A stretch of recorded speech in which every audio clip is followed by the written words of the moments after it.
independent in thought, and punk rock in life. It's the Chad Benson Show. We find ourselves in the hashtag #MeToo generation, which is not a good thing. It's good that women are speaking out. It's good that people who feel and have been sexually assaulted feel safe enough to come out and talk about it, including some men out there. Joining us now is Kevin Dolan-Del. We appreciate him coming on today. He's got 30 years experience dealing with all kinds of stuff like this. And Ken, we appreciate you coming on today. One of the things that as I was reading through everything here, that interests me is you think we have a masculinity, maybe potentially a bigger issue, or the masculinity problem. What do you mean by that? Well, what I mean, first of all, Chad, it's great to be with you. But what I mean is that as we're growing up, boys are taught lots of things that if we take to an extreme, get us into difficulties. And things like that we should never act like girls. Remember, we were told things like you throw like a girl, you run like a girl, and boy, you'd never want to be anything like a girl. And that puts girls down in our thinking. It makes us feel like we're better than them. And we're also taught things like we should be aggressive, we should be dominant. And one of the things that I think is at play here is the way that we're brought into understanding our sexuality. So most men, if we're honest, will say, my first experiences with sex were involving pornography. My friend or my older brother found somebody's stash and we looked at it. And if you are brought into understanding your sexuality through pornography, you look at the object of your desire as just that, an object. It's not a person. It's something to be used for my own pleasure. And I think that men are sold a bill of goods, and that gets reinforced in lots of ways as we're growing up and in everyday life. And then our task is to move away from that. And so I think what we're seeing is very much the tip of the iceberg. I think that it has also to do with just the way that we're all taught to understand power, that power means that you have the right to dominate, to control. And we see that everywhere. We see it in the workplace. We see it in relationships too much. And so that's the challenge, is to move away toward understanding that we all need to value people of all different backgrounds, of all genders, that we're not, none of us are objects. And I think that we're all brought into this kind of thinking. But what we see in these cases of abuse is taking that to the absolute extreme. It's very much like what happens in intimate partner violence, where the perpetrator of the violence really does get a sense that I can just use people. I can just control. Yeah. I own this person. You know, Kevin, and we're talking to Kevin Dolan-Del, who's 30 years licensed therapist. He's an author. He understands. You dig deep into the psyche when you talk to people. You know, when we talk about, you said their power. What is it for these men, the Weinsteins, the Louis C.K.'s, potentially the Judge Moores, who power seems to be what their sexual gratification is. It's what it's about. It's not about the act itself. Is that fair to say? Yeah, when people commit these kinds of behaviors, sex is the vehicle, you might say, or it's the medium, but it's really about abusing power. And that's what you're seeing. And so you've got this fairly extreme difference in power. So the balance of power is way off. And these are people who are taking advantage of that. And I'll tell you one other thing. You can broaden this to other patterns that we see. So, for example, we have seen recently with the advent of video technology on cell phones, the revelations to people outside the Black community of what a horror they've been living with forever when it comes to the things like the police shootings and other kinds of degrading and offensive behavior. That's all part of this way that we understand power. Power is a hierarchy, and if you're near the top, then you can do what you want to people who are at a lower place in the hierarchy. It's very similar to what we've seen with the ways that the mainstream in society has treated gay people over time and trans people. And so the pattern gets replicated over and over again.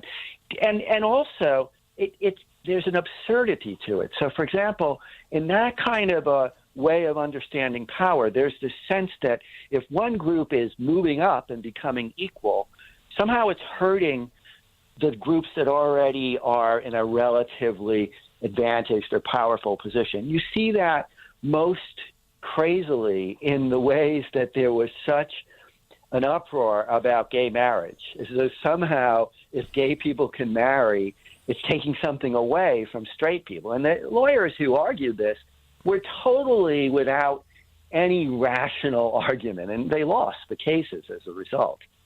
So, talking to Kevin Dolan-Del here, as we delve into all this Me Too generation, the Me Too thing, you know, you see the victims and we hear about those, but this is one of those things, Kevin, where we look out there and there's a court of public opinion, and when you have, a person has a right to defend themselves against their accuser, and not all of these things are true. And if you're a person who's being accused of something like this, how does a person take precautions in a scenario like this to make sure that they get their voice heard without being damaging to their own case and making it look like you're attacking somebody? And I think that's especially in a workplace scenario where most people listening right there may come into something like this because it's your reputation, and not everybody's always honest about things.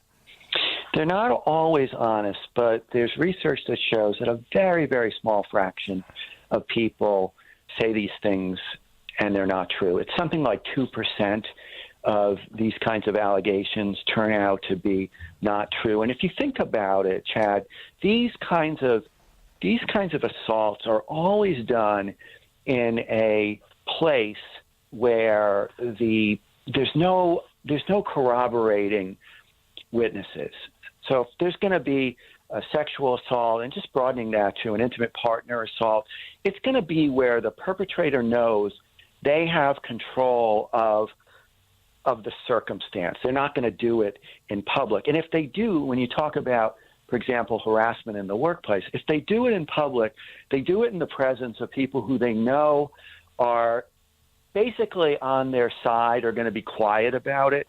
And so that's the way this stuff unfolds. And it's kind of like, remember when the Boston Globe did an article in 2002 about the sexual abuse of children by priests?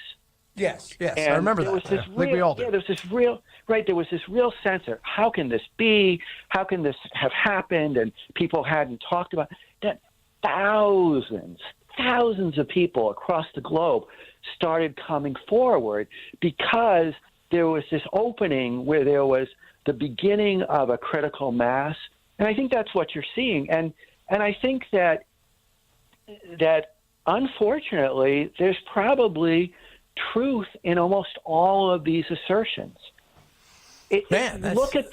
That's crazy. I mean, to think that all of these assertions, because you want to try to give, again, we live in a culture, Kevin, where you're innocent until proven guilty. And for somebody like Judge Roy Moore today, it's, you can never prove you're innocent and you can never prove you're guilty. It's the court of public opinion that will decide that. And for other things like Weinstein that are more relevant because the case in itself is right now, several of them, it's a little bit easier to prove guilt or innocence. Yeah, and the cautionary tale that we can take away from this, I think, is that all of us have to be very mindful of being respectful to others and watching our own filters. And this abusive behavior, misuse of power, occurs across a continuum. So what we're seeing in the public mess these days is this most extreme form. But in the workplace, what this often looks like, and women will talk about this, they come to a meeting, they're very well prepared to contribute, they get compliments on their appearance, but they don't get compliments on the wisdom that they contribute to the meeting. In fact, many times a woman, a person of color will say something and it will fall into the room with no response, and then a man or white person may say exactly the same thing, like paraphrase what was just said, and now it's news. And there are just so many stories. Every woman, every black person every gay, lesbian, bisexual person has stories. And if you ask them, you will hear the story. So, yeah, it is crazy, but it's our reality. And I want to just mention my book, if I may. Absolutely. My newest book is called Simple Habits of Exceptional but Not Perfect Parents, because none of us are perfect. I know I'm not.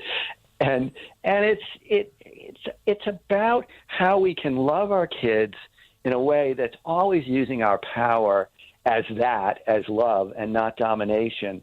And part of what I talk about is how we can help our kids to constantly see other people as people, to go against the grain of so much of the messaging that we are still being drenched in all the time. And to be a role model, to address what's inside of us. So, for example, I can tell you, I don't mind telling you, I am sexist, I am racist, I am homophobic.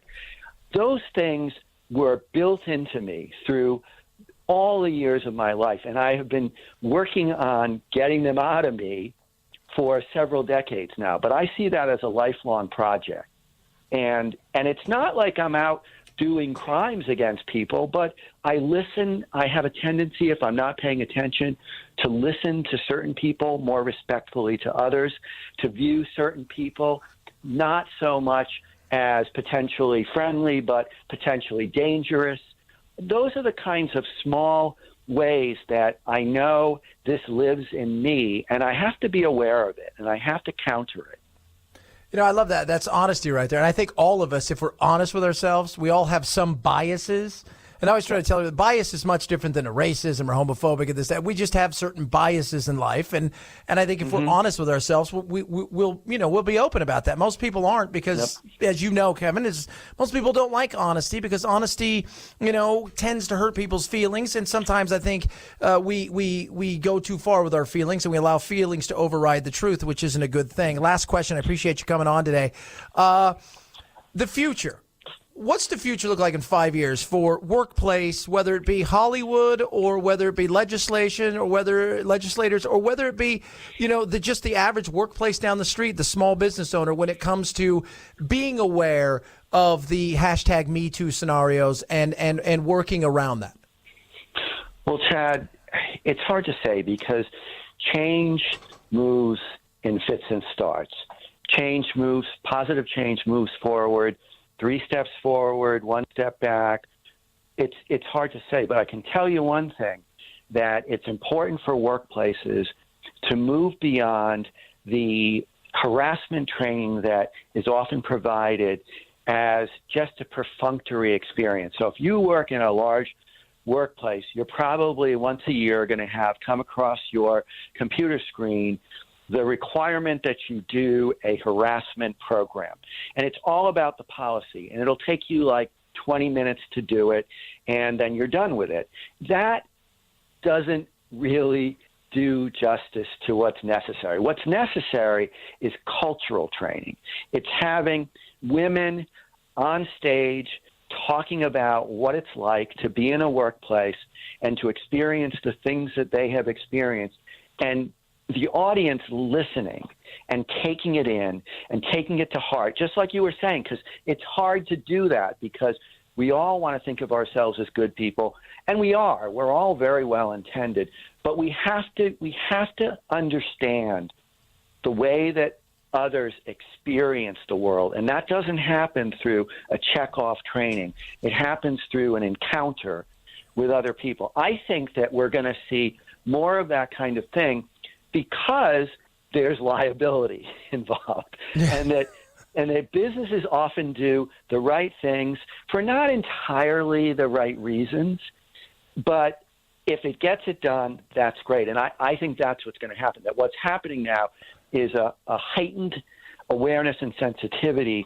to the possible risks of letting this stuff continue in your workplace, in your community. Absolutely. His name's Ken Dolan-Del. The site is called GreenGateLeadership.com. Where can everybody get your book, which sounds actually like a book that I think a lot of people should take a look at? I hope so. And it's available on Amazon as both a a hard copy and a Kindle copy. And Chad, I really appreciate the chance to talk with you today. No worries. Hopefully we'll do it again soon with something more enlightening than this. I appreciate you coming on today, Ken. Thanks so very much, man. Okay, thanks. Take care. Bye-bye. At Chad Benson Show, Twitter, 323-538-2423. That there is the text line. I'll tell you what, that's very honest to come out and for him to say what he said. I think that you're not going to hear that many places. He was very honest about the fact that he has all those tendencies. And I think if we're all honest with ourselves, a lot of us have those tendencies. We won't admit it to ourselves because that too is truth and truth can hurt. But I think all of us in some way, shape, and form, myself included, have biases. And there is a difference between racism, homophobic, all these, but all of us have some sort of biases in our life. And the fact that he would admit something like that, I think is refreshing. Very interesting. Check out the podcast. We'll have it up there very soon. You can grab that. Interesting.